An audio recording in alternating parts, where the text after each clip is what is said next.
আসসালামু আলাইকুম বন্ধুরা, কেমন আছেন সবাই? আশা করি সবাই ভালো আছেন। আলহামদুলিল্লাহ আমিও ভালো আছি। তো আজকে চলে আসলাম নতুন একটা ব্লগ নিয়ে। তো এই দেখো, বাবা মেয়ে দুজনে এখনও ঘুমিয়ে আছে। এখন বাজে 6টা, আমি উঠে পড়েছি।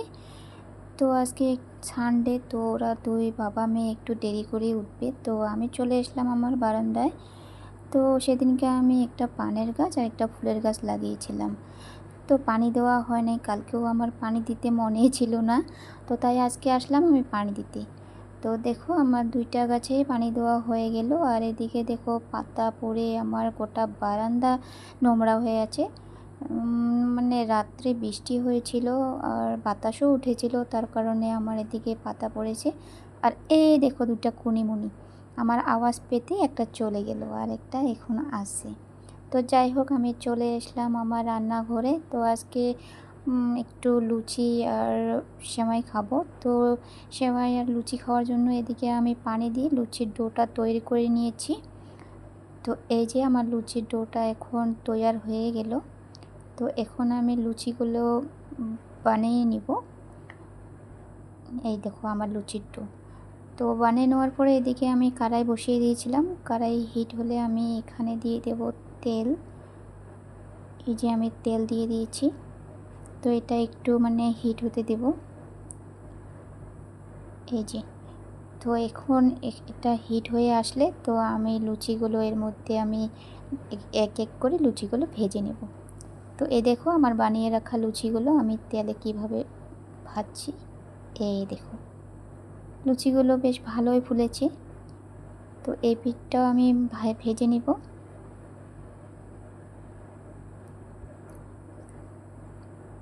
এই দেখো, আমার একটা লুচি ভাজা হয়ে গেল। তো এরকম করে আমি সব লুচিকেটা ভেজে নেব।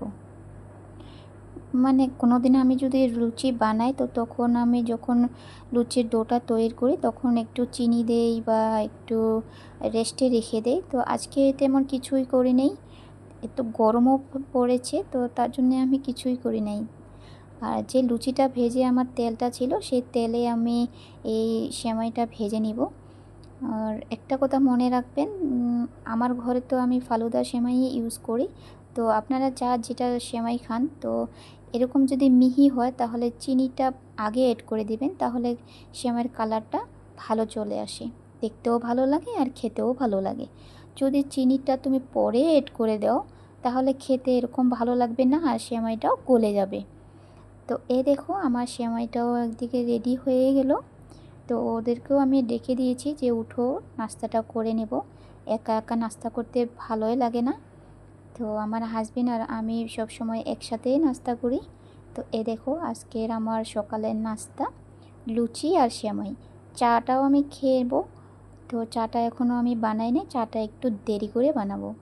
তো এই দেখো, আমার এগুলো খাওয়া দাওয়া হয়ে গেল। এখন আমি আসবো আমার বিছানাটা ঝাড় দেব। তো এ দেখো, আমার বিছানাটা ঝাড় দিব। প্রথমেই বিছানাটা ঝাড় দিই, তাহলে একটু ভালো লাগে মনটা। তারপরে আমার ঘরে যেগুলো ফার্নিচার আছে এগুলো আমি মোছামুছি করে নেব। আসলে আমি 2 দিন 3 দিন পর পর মোছামুছি করি।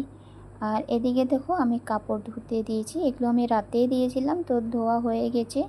তো সেটাই ভাবছি যে বাইরে এত রোদ উঠেছে, আমি যাব কি করে কাপড় মেলতে। তো যাই হোক, যেতে তো আমাকে হবেই। আর এগুলো কাপড়গুলো যখন ধুই না মেশিনে, এগুলো দলামলা হয়ে যায়, জানি না কিভাবে হয়। তো তাই যে এখন আমি যাচ্ছি, বালতি করে নিয়ে আমি বাইরে যাব, এখন কাপড়গুলো মেলতে যাব।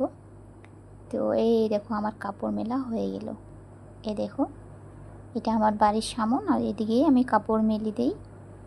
এ দেখো, কাপড় মেলা হওয়ার পর আমি চলে আসলাম আমার ঘরে। ঘরটা মুছে নেব।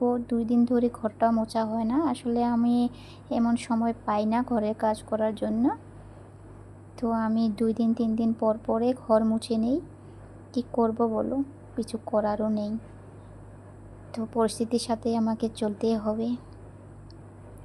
তো তারপর আমি চলে আসলাম আমার রান্নাঘরে আজকে আমি মাছ বানাবো।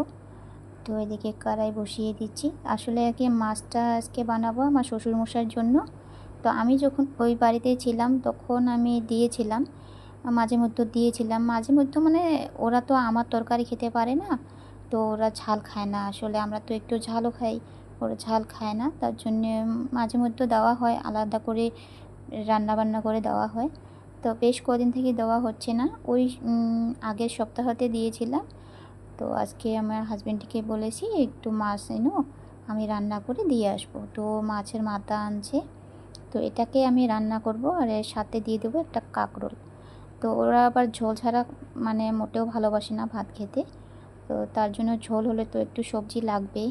তো তাই আমি 2টা কাঁকরোল এখানে কেটে দিয়েছি। তো এই দেখো আমার রান্নাটা কমপ্লিটই হতে চলেছে, আর একটু জাল হলে রান্নাটা একদম কমপ্লিট হয়ে যাবে। এই দেখো হয়ে গেছে। তো এখন আমি একটা টিফিন বক্সে এটাকে বেড়ে নিচ্ছি, বেড়ে সব রেডি করে আমার হাজব্যান্ডকে বললাম যে তুমি যে দিয়ে আসো, আমার অনেক কাজ আছে, আমি যাব না। আসলে ওখানে গেলে একটু দেরি হবে যাওয়া আসা, তো 2টা কথাও বলতে হবে। তাই আমি ওকে বলছি তুমি নিয়ে যাও, আর আমার মেয়েকে তো স্নানও করতে হবে, ওকে খাওয়াতে হবে, রেডি করতে হবে। তো তাই আমার সময় হবে না, আমি ওকে বলছি তুমিই যাও। তো বলছি ঠিক আছে তুমি রেডি করে দাও, আমি যেয়ে দিয়ে আসছি।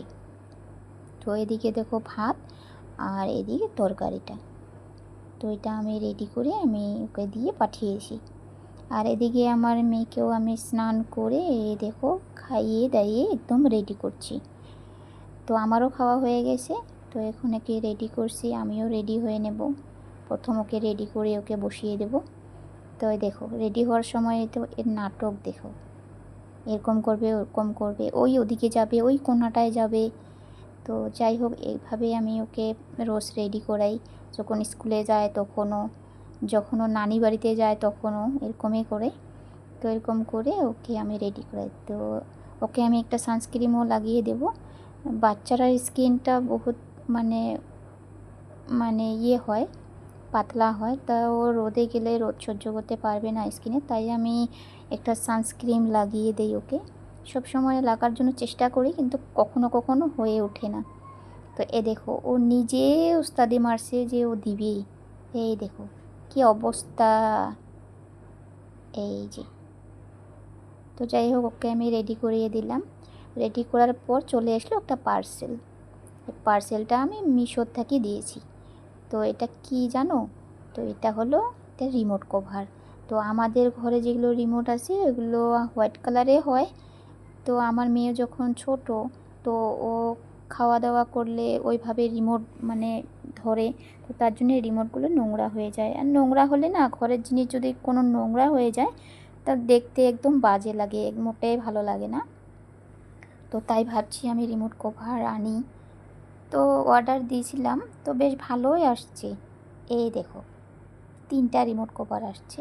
আর তার পিছন দিকটা না, পিছন দিকটাও খুব সুন্দর, একটু ডাবল, মানে যদি হাত থেকে পড়েও যায় তখনও মানে কিছু হবে না এরকম আর কি। এই যে, তো এই যে লাগিয়ে নিয়েছি। তো দেখো পুরো লুকটাই চেঞ্জ হয়ে গেল। 3টা রিমোট কভার আছে, ছোট বড় মানে যার যেরকম লাগে সেরকমভাবে নিতে পারো। প্রাইসটাও মানে কমে আছে, 1 to 1 এরকম নিচ্ছে। তো তোমাদেরকেও যদি লাগে তুমি মিশো থেকে অর্ডার করতে পারো। তো যাই হোক আমি চললাম, এখন 3টা বেজেই গেল। তো আমার মেয়েকে নিয়ে আমি এখন যাব ওর ক্লাসে। এই দেখো আমি বেরিয়ে পড়েছি, টোটো করেই যাব। তো যাই হোক চলে আসলাম সন্ধ্যাবেলায়। তো একটু চা খাবো, হাজব্যান্ড বলেছে একটু চা বানাও, চা খাবো। আরও এই যে আমার চাটাও হয়ে গেল। তো চা দিয়ে আমি এখন খাবো ভাজা চিড়া আর ভুজিয়া। আমার ঘরে তো আমার দুজনে, তো 2 কাপ চা আর একটা প্লেটে আছে চিড়া আর ভুজিয়া। তো এটা দিয়ে আমি চাটা খেয়ে নিলাম, খেয়ে নেওয়ার পর আমি চলে আসলাম আবার রান্নাঘরে। তো আজকে আমি রান্না করব কুমড়া ভাজি। এদিকে কাঁকরোল গোল গোল করে কেটে রেখেছি, এগুলো লবণ হলুদ মেখে আমি একটু তেলে ভেজে নেব। আর কুমড়া ভাজি করব, ডাল তো থাকবে। তো এগুলোই আজকে আমার রাতের খাবার। আসলে রান্না করতে ইচ্ছাই যায় না, এত গরম, রান্নাঘরে আসার মানে বাধ্য, কি বলবো আর, মেয়ে মানুষ, রান্না তো করতে হবে। তো এদিকে দেখো আমি কড়াইটা বসিয়ে দিয়েছি, কড়াইটা গরম হয়ে আসলে আমি কাঁকরোলগুলো তেলে ভেজে নেব। এই দেখো কড়াইটা গরম হয়ে আসছে, আমি তেলও দিয়ে দিচ্ছি। তো এই দেখো আমার কাঁকরোলগুলো ভাজা রেডি। এই যে, আর এই তেলটাতে, এই একেকারের তেলটাতে, ভাজা তেলটাতে আমি কুমড়োটা ভেজে নেব। আসলে যে কোনো ভাজলে আর ওই তেলটাতে যদি কিছু ভাজি বানা হয় তো টেস্টটা একদম আলাদা এসে যায়। তো এই দেখো আমার কুমড়া ভাজি, তো কুমড়া ভাজিটাও হয়ে গেল। তো তোমরা যখন ভাজি বানাবে তো তখন লাস্ট টাইমে তো একটু চুলার আঁচটা কমিয়ে দিয়ে যদি ভাজি বানাও তাহলে ভাজিটা একদম দারুণ লাগে খেতে। তো এই দেখো আমার ভাজি হয়ে গেল। রাতের খাবারেতে আসি ডাল, ভাত, কাঁকরোল ভাজি আর কুমড়ো ভাজি। তো আমার মেয়ে তো এগুলো খাবে না, মেয়ের জন্য একটা ডিম সিদ্ধ করেছি। তো কেমন লাগলো ভিডিওটা? ভালো লাগলে সাবস্ক্রাইব করে দিও।